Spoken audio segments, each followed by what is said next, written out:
think in order to really come to terms with Berlioz and his life, you have to realize that how combative he was, how he was always struggling, how he was always up against institutions or individuals.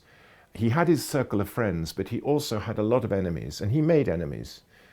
And he was much more welcomed abroad in my country, in Britain, in Germany and in Russia than he was in France. But what exciting times those was. I mean, the 1830 revolution, the 1848 revolution, he lived through all that. And the turbulence within French society of the time created an atmosphere in which it was difficult to make serious music. And it was difficult to unify French public opinion. There were so many different clans and so many different voices. And the French are very vocal, always have been, in their likes and their dislikes of music. And Berlioz was always way ahead. He was miles ahead in terms of his originality. And he never went in a conventional, orderly progression. And that confused and bamboozled the French musical public. There were some who were tremendously enthusiastic about him, but an awful lot who just found it bizarre. And we don't find it bizarre today. We find it original, but enormously enriching, because it displays, it reveals the extraordinarily vivid imagination of a great poet of music, and somebody who took on Beethoven's mantle and was a great publicist for and a proselytizer for the value of abstract music.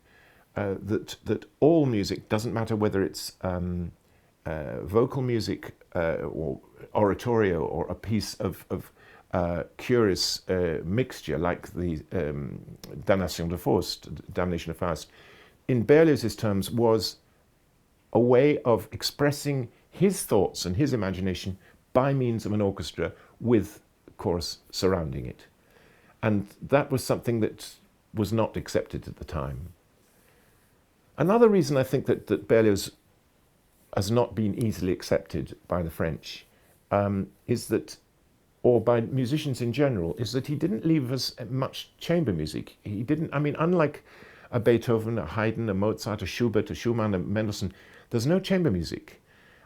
So that entry point is cut off to many musicians, and it's only when they play in a symphony orchestra with a conductor who's passionate about his music, as I am, and as Colin Davis was, and as Charles Munch was, and as François Xavier Roth is, that they think maybe we got it wrong, maybe he is worth it after all.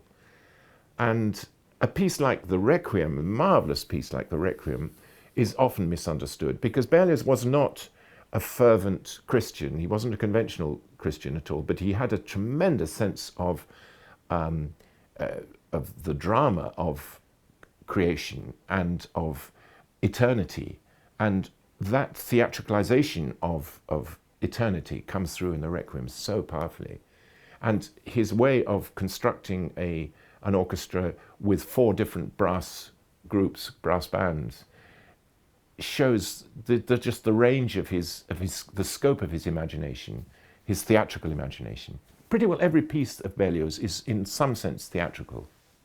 It's a real problem, the Requiem, because it was written for Les Invalides, Saint-Jean des Invalides, and nowadays you can't perform it in Saint-Jean des Invalides in the same way, because there's a great big wall, a mirror, a glass partition around Napoleon's tomb, which means that you can't place the orchestra in the same way.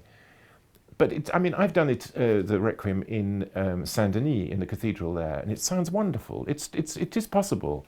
You need time and you need a bit of imagination, and then it can work. I mean, to do it in St. Paul's Cathedral here in London is problematic because there's so much echo and reverberation that one doesn't get the clarity that one ideally wants.